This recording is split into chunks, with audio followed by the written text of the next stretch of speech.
Welcome to Yvonne Meets Food, where I share my passions for making food, eating food, as well as traveling the world to discover and eat even more delicious food. Today is our last morning and day in Amsterdam in the Netherlands, and we are exploring the very famous and well-known Albert Cuyp Market. So Albert Cuyp Market is in the De Pijp neighborhood of Amsterdam. This market is really well known for having a lot of local goods. They sell local cheeses, local produce, flowers, and they also sell some of the very delicious and well-known Dutch treats such as Stroopwafel, as well as, what is it called again? Poffertjes. So Poffertjes are basically little Dutch pancakes that are super small. They are cooked in a little cast iron pan in these little small ball type molds, and then they're served with, I think, powdered sugar as well as jams and syrups. And then Stroopwafels are very well known here in Amsterdam and in the Netherlands. Stroopwafel is Dutch for syrup waffle. So they're very, very thin waffles that are cooked on a little griddle, and then they are served with syrup in the middle. So they're basically two little waffles that are super flat that have syrup in between that are sandwiched all together. And so we're going to try both of these treats together at the market and see what they are like in its native land.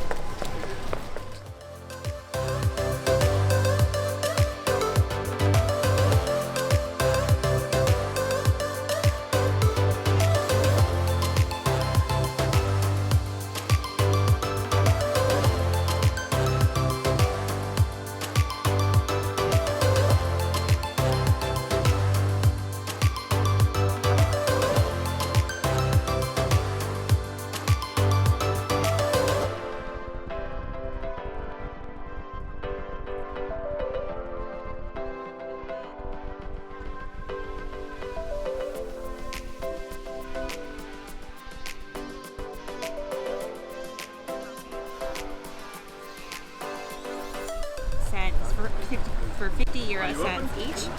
So we're going to just take one of these. They've included powdered sugar as well as butter. I'm just going to smear some of this butter onto the poffertje and then take a bite. Here goes.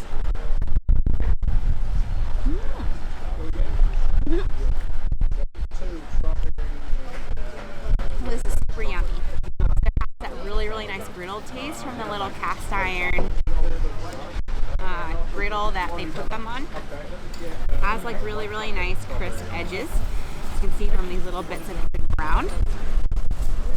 And then on the inside, it tastes really eggy, very slightly sweet, and it's almost like custardy in the center. It's really, really nice with this powdered sugar and its butter.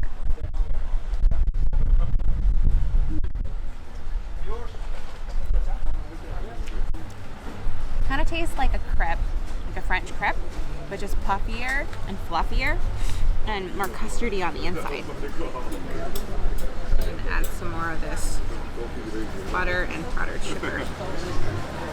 It's already melty. Melty, melty.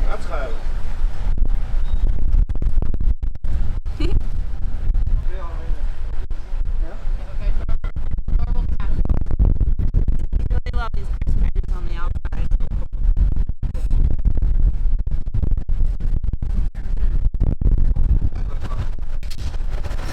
I think that the crisp edges are my favorite part. And if you look really closely on the inside, you can kind of see, well, they are cooked through, but they're definitely softer on the inside. But I really like that textural contrast. They really don't even need syrup. This powdered sugar and this butter with it are really nice. Make it seem like a little bit less indulgent.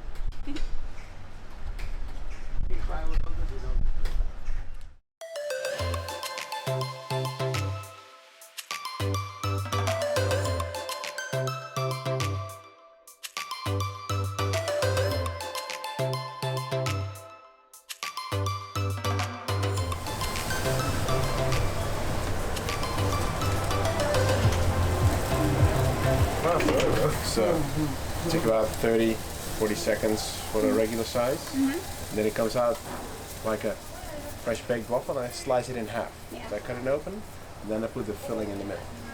That sounds delicious. Is it just honey? So the original filling is stroop, from the name Stroopwafels. Everywhere else you get caramel or honey. They call it the same though, but that's not the original taste. The original stroop means butter, some sugar, molasses, and spices, and that's the official thing. Wow. And here it comes out like this, and I'm slicing it in half. That's the hard part. Okay, and then I'm gonna put the stroop in the middle, like this.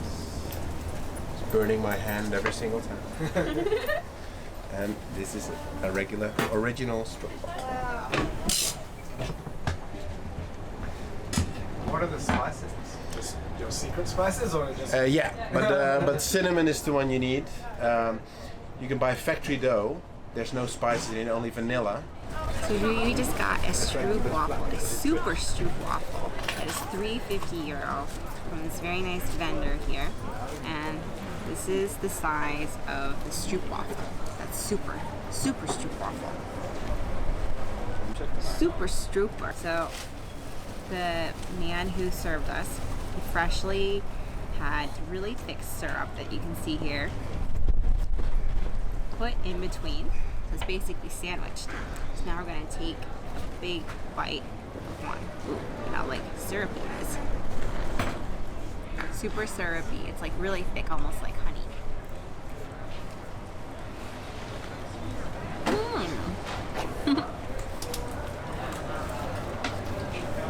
Now I understand why they always say that if you get a Stroopwafel, it has to be fresh. Because the packaged ones that you get, while they're really good and yummy, these ones, when they're fresh, because they're oozy, they're like really thick and syrupy, and then they're also crunchy on the outside. I'm getting syrup like everywhere. So we just found out that our server is actually the son of the original owner of this business. So that was so cool. He was so friendly and nice to share all this information with us about his family business. And now I just learned that this isn't just any old standard syrup. It's actually their own homemade syrup with molasses and butter and all kinds of other delicious spices that make this so gooey and delicious. Look at this. Definitely not regular syrup. It's so sticky, and it's literally getting everywhere. Even just the way he slices it. So I just thought that the way to make it was to have two different waffles, but it's actually one piece of dough, put on a griddle, slammed down, flattened, and then he thinly slices it. And he almost burns his hand almost every single time. So that's definitely labor of love. Work your way to it. Thank you. You get an original one also? Yeah. So good. You did in front of the chocolate. Okay. Look how thick that is.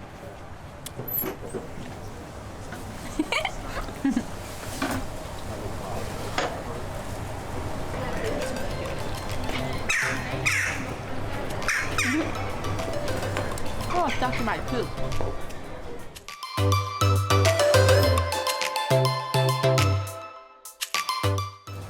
Got syrup sticking on my nails and my fingers and even on Chris's chin.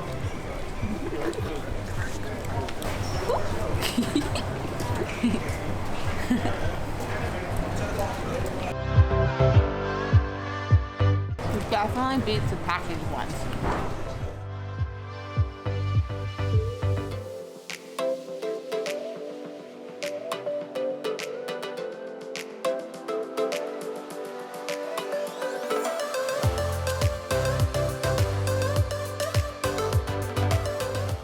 So one of the things that we've been really looking forward to here in the Netherlands is having Dutch cheese.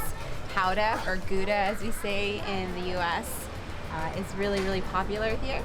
And so we went to a place that one of my good friends who used to live here recommended. It is, and I'm probably butchering the name, but it's called Kaashuis Tromp, which means cheese house tromp. And so we picked up a sandwich here. It only cost €4. And we had the worker toast it for us. So here it is. Ooh, super melty because we had him toast it. But this is, what do they call it? It is the Old Dutch cheese, so the old Gouda, and then we had it, or they served it with lettuce, tomatoes, and some cucumber, and then we picked this white French bread roll, and they toasted it up for us. So we're going to bite into it.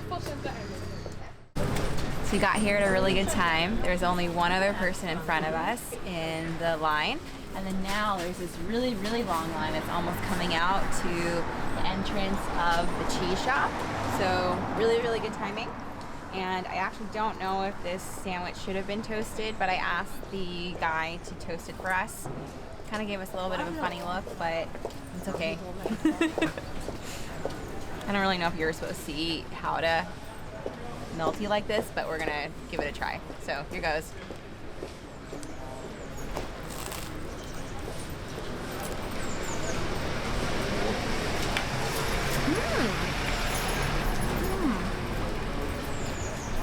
This bread is really good. I think that they make all their own bread in-house. They have these massive trays of different types of delicious bread, from these French loaves to seeded ones to things that look like focaccia. This bread is so good. With the cheese, it's kind of crusting up on the edges after it's been toasted. It's like really crunchy. It's like definitely very complex tasting cheese. It smells and tastes almost like it's been smoked.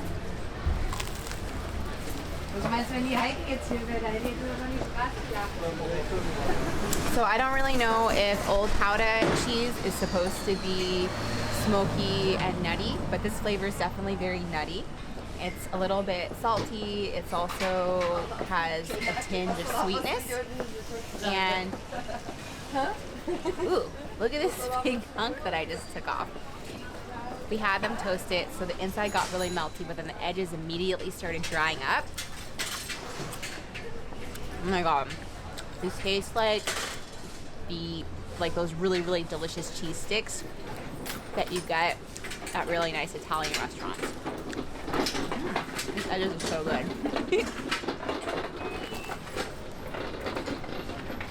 Honestly, all these fillings, the lettuce, the tomato, and the cucumber, they're really more just like afterthoughts that are thrown in.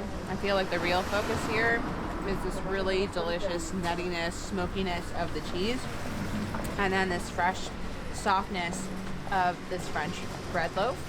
It's just so crusty on the outside and really light and airy on the inside. It actually kind of reminds me of Vietnamese banh mi bread, the way that it's really airy on the inside and like crusty and crispy on the outside. There are a variety of different sandwiches that you can get here at Koss House. You can get, of course, the old Gouda, you can get young Gouda, you can also get the farmer's cheese, and I think that there are also a number of other sandwiches that you can get both hot as well as cold. If you want a sandwich that is usually cold like this one, but you want it toasted, you just need to make sure to ask them. And then, of course, on top of the sandwiches, they've also got a million different cheeses in here. So based on the selection that I took a look at, it looks like there are mostly local cheeses to the Netherlands area that are made either in this area or a little bit outside of the city. They've also got imported cheeses from France as well as Switzerland as well as some other European countries. And they also help out in case you want to have them shipped back home. So there are other workers who are in here who are definitely very hospitable. Tell them what you like and they'll give you some samplings, and they'll make sure to package it and ship it back to your home in case you'd like to do that. And in case you'd like to have them packed up and then brought back via your luggage, the workers also said that you'd be able to leave them out at room temperature in your hotel room in your luggage for 2 to 3 weeks, and then after that point they would need to be refrigerated. So you don't have to worry about the cheese going bad. It'll stay fine as long as they're probably just not exposed to really high heats. So now the sandwich has gotten cooler as we've been filming and I've been talking. Even though it's still melty on the inside, I'm really loving these crusty bits of the Gouda cheese on the outside. I'm actually going to save that as last because I always like to save my very favorite bites for the end. What side is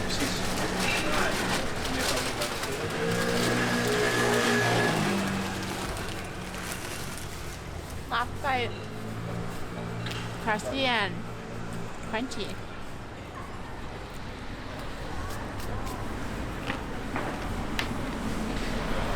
So that was really yummy. Definitely very simple deliciousness in the form of a sandwich.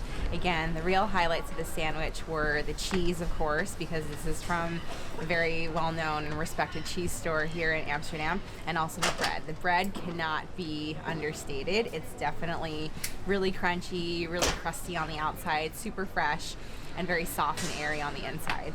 Really love this sandwich. Would highly recommend that you come here to the Cast House Trump to try the cheeses, sample them out, even have some packaged and shipped back home. And if you would just like a bite or two, the sandwiches are actually not quite big. They can even be a snack. So that was a really sweet time, literally, in the Albert Cuyp Market here today. One of the vendors at the Stroopwafel spot told us that it's super quiet today, just given that we are in low season. There aren't really that many tourists here. Usually during the summertime they have really long lines of about a 20-minute wait. So we really lucked out. We had no line going in to get our Stroopwafel or our Poffertjes, and so it was very, very delicious. There's so many different things to see here. There's lots of different plants, lots of different things for sale, lots of delicious foods to eat. There's also local fish that is supposed to be really delicious that we unfortunately did not have a chance to try. But I'm really happy that we got to have the original Stroopwafel, and that we even got the special time with the vendor who apparently is the son of the original owner. He was super sweet, told us all about the history of the Stroopwafel and their original recipe, which we were really, really grateful for. And we also got a chance to try the Poffertjes, which were also a unique Dutch treat, and both were very delicious. The Stroopwafel is definitely the biggest highlight for me. I'm really happy and satisfied about the fact that we got the super Stroop, so the big size for the two of us to share. I just love how syrupy and thick and gooey and delicious it was. And I definitely think it was the best Stroopwafel experience I've ever had, because this is my very first restaurant. Happy that it was the original one, as our vendor told us. So thank you so much for watching. I hope you enjoyed this video. If you did, please give it a thumbs up. I would really love to hear your feedback in the comment section below. But I do hope that you enjoyed our Amsterdam videos and that you got to learn a little bit about the culture, a little bit about the local foods that are in the area, so that when you come to Amsterdam, you can also try these foods as well. So thanks again for watching, and I hope to see you next time. Bye.